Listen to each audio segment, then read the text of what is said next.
Mucho gusto recibir aquí en el estudio a Gonzalo Manrique, maestro en Administración Pública, catedrático y coordinador de la Maestría en Gestión y Políticas Públicas de la Universidad Iberoamericana. Aquí en Tijuana. Gonzalo, bienvenido, muy buenos días. Hola David, buenos días, ¿cómo estás? Buenos días a tu auditorio. Oye, pues hay varios temas que platicar, pero uno de ellos tiene que ver con los efectos del incremento de los precios de la gasolina, pero específicamente en la economía regional. Ustedes han estado analizando el tema. ¿De dónde partiríamos el análisis y qué nos podrías decir en este momento? Sí, el análisis lo hicimos desde una simple lógica para que toda la comunidad universitaria y todos nuestros amigos y seguidores en las redes que no sabían exactamente el impacto que había tenido esta medida, conocieran en un aspecto muy general cómo se había venido evolucionando los famosos gasolinazos y por qué había aumentado tanto este 2017, ¿no? ¿Por qué ha aumentado tanto este 2017? Pero es una pregunta que nos hacen mucho y continuamente. Además es un asunto que muchas veces nos preguntan, Gonzalo, tiene que ver con una decisión, tiene que ver con un mercado internacional, tiene que ver con el tipo de cambio, tiene que ver con qué. Todo comenzó con un afán recaudatorio que lo implementa Felipe Calderón y de ahí para adelante se le han venido adicionando algunas fracciones al artículo 2 de nuestro ordenamiento fiscal en materia del famoso IEPS, ¿no? Calderón le agregó un piquito ahí, unos centavitos de más al litro de gasolina, y luego ya vinieron Peña Nieto y le agregó otros impuestos, y en el 2015 le agregaron otro impuesto y finalmente en el año pasado le agregan esta banda de máximos y mínimos, que es lo que dispara realmente bastante el litro de gasolina, y tenemos un litro de gasolina que cuesta aproximadamente la gasolina, el costo de la gasolina es el 40% del litro, tienes otro 10% más o menos entre lo que cuesta, la utilidad que le deja a los gasolineros, el flete, el manejo, etcétera, y tienes otro 40% que son puros IEPS o impuestos sobre el consumo de la gasolina, ¿no? Entonces, lo preocupante de esto es que nuestro gobierno dice, pues se tenía que ajustar, y tiene toda la razón, pero lo pudo haber ajustado hace 5 o 10 años, cuando los precios del petróleo en México eran mucho más elevados, ¿no? Y a lo mejor pudo haber el gobierno tenido alguna reserva y ahorita no estuviéramos en el bachezote que nos encontramos, o lo pudo haber liberado hace 1 año, 2 o 3, y no ahorita, en medio de una devaluación, una incertidumbre política con Estados Unidos, y donde francamente el desgaste del gobierno federal se ha dado tan fuerte que ya la ciudadanía no cree las medidas que implemente el gobierno federal, ¿no? Esto es algo que ya el presidente está muy erosionado en su legitimidad. Ayer platicamos de una encuesta que saca Reforma donde solamente el 12% de la población aprueba su gestión, ¿no? Yo creo que es nada más la estructura gubernamental la que contestó que aprueba. Entonces estamos a niveles donde el presidente tomó una decisión muy mala en un momento muy malo para él y su gobierno.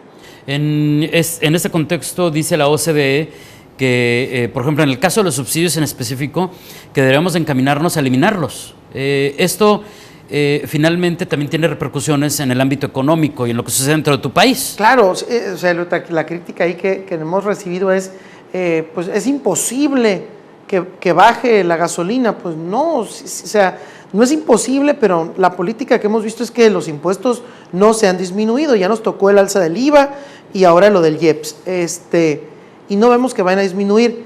Tiene razón la OCDE, pero desgraciadamente hay países como el nuestro que no están en las condiciones, y aquí es donde le hago segunda a los críticos que dicen que nuestro salario mínimo no está al nivel de 1 litro de gasolina, y dicen a 1 galón de gasolina, sino pensando en una economía dolarizada, ¿no?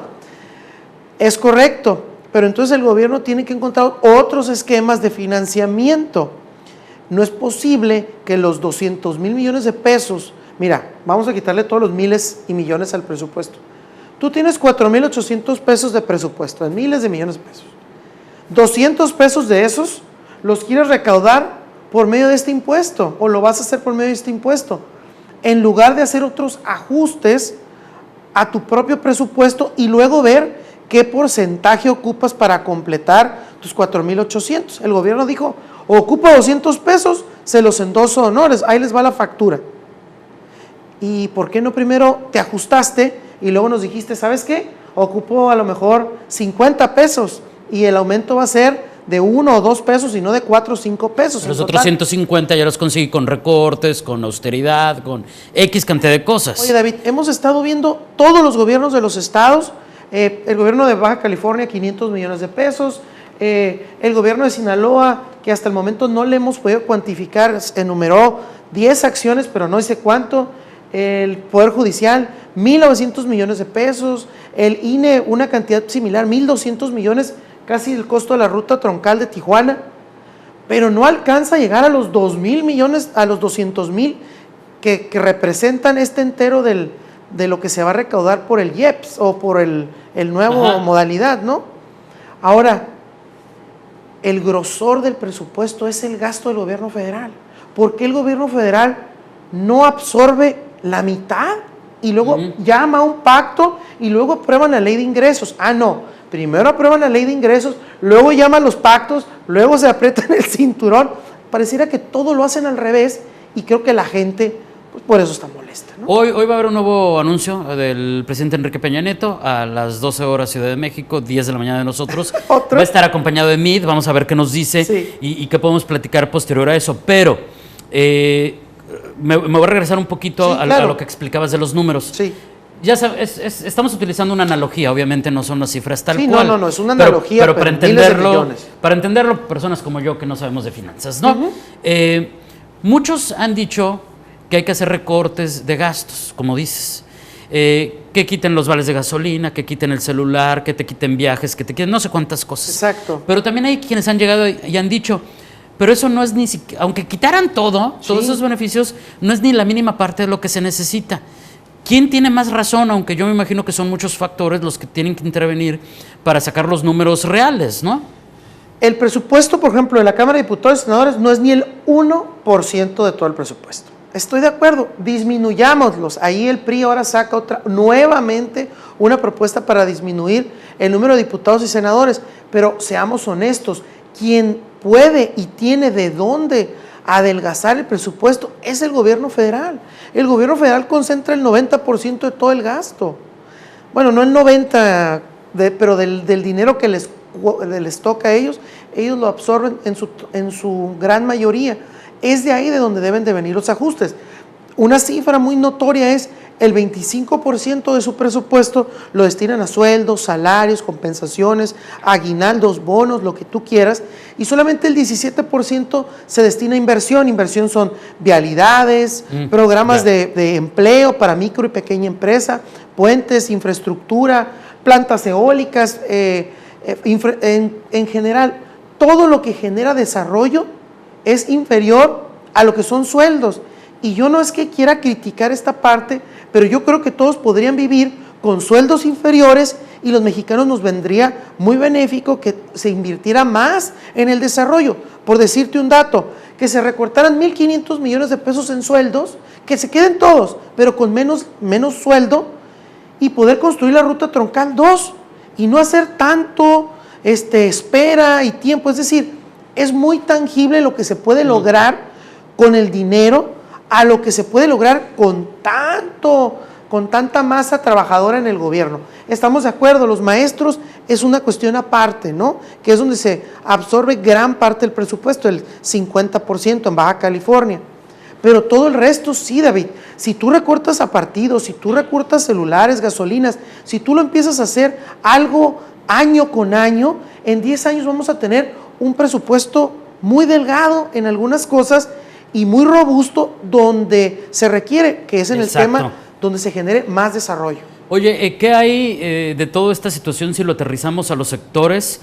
Porque digo, en la vida diaria ya lo vivimos todos, ya lo comprobamos, ya sabemos lo que nos va a costar llenar el tanque otra vez, muchísimo. y ya sabemos que eso finalmente genera un efecto que no nos gusta, pero que es natural. Sube la gasolina, sube todo. Pero ¿qué hay con las particularidades, por ejemplo, del turismo y de la maquila, que son de especial importancia para Tijuana y para Baja California? Porque también hay como situaciones encontradas, ¿no? Y evidentemente eso nos beneficia. Esa parte obviamente nos beneficia por el tipo de cambio, a la derrama de los dólares, nuestra economía, el centro de la República sigue sin entender lo que es una economía dolarizada, que dependemos de ellos. Entonces, esa parte, claro que nos beneficia, pero por ejemplo, ¿por qué no la autoridad municipal, estatal, coordinar, y no de ahorita, de todo el tiempo, estamos viendo cómo hay un clúster médico en la ciudad de Tijuana, un clúster gastronómico? ¿Por qué no implementar medidas públicas? No, yo no estoy diciendo que se les privilegie, pero se favorezca la derrama económica. Entre más dinero dejen nuestros paisanos del estado de California, más se gira la economía. Es decir, el gobierno no es tanto que tenga que hacer, es generar las condiciones estímulos, para que nosotros generemos el desarrollo. El costo de la gasolina y estos aumentos, la liberación, todo lo demás. Obviamente al sector turístico pues ni le va ni le viene, ¿no? O sea, pues, lo que le sirve es lo del dólar. Más o menos. Que no es. Pero a la maquila no le afecta. Claro, porque la gasolina se ocupa para producir todo. Todo se encarece.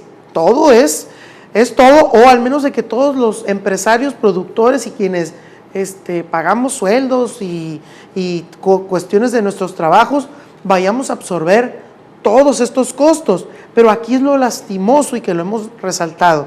Ya absorbimos un 5% más de nuestros costos por el IVA, la mayoría.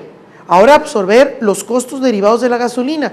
Tan fácil como decir, tengo 2 trabajadores en mi oficina y ellos me dicen que ocupan un aumento de un 10% en su salario únicamente, fíjate, ni siquiera más para ellos, para costear el transporte. Claro. Entonces, claro que impacta, David, impacta en la productividad de todos los ciudadanos, ¿no? El aumento de la gasolina es algo que pues entiendo, hay muchos ciudadanos que es el único impuesto que pagan, el impuesto de la gasolina. Pues también el gobierno ha hecho un pobre trabajo para ampliar la base gravable. A los que ya estábamos cautivos, ahí nos tienen y nos cargan más. Pero creo que la ciudadanía pues también no quiere pagar impuestos porque no ve los resultados, porque ve los abusos, porque ve un uso opaco de los recursos. Es decir, hay una desconfianza también en esa parte. Entonces el gobierno tiene un reto de generar esta confianza. Primero apretarme yo el cinturón, primero demostrar en qué gasto y luego decirle a sus gobernados, pero tenemos que aportar más porque la situación en el mundo y nuestra dependencia del petróleo, desgraciadamente en este momento, así lo requiere. Gonzalo, muchísimas gracias. De nada, David, muchas gracias y buenos días a todito. Gracias.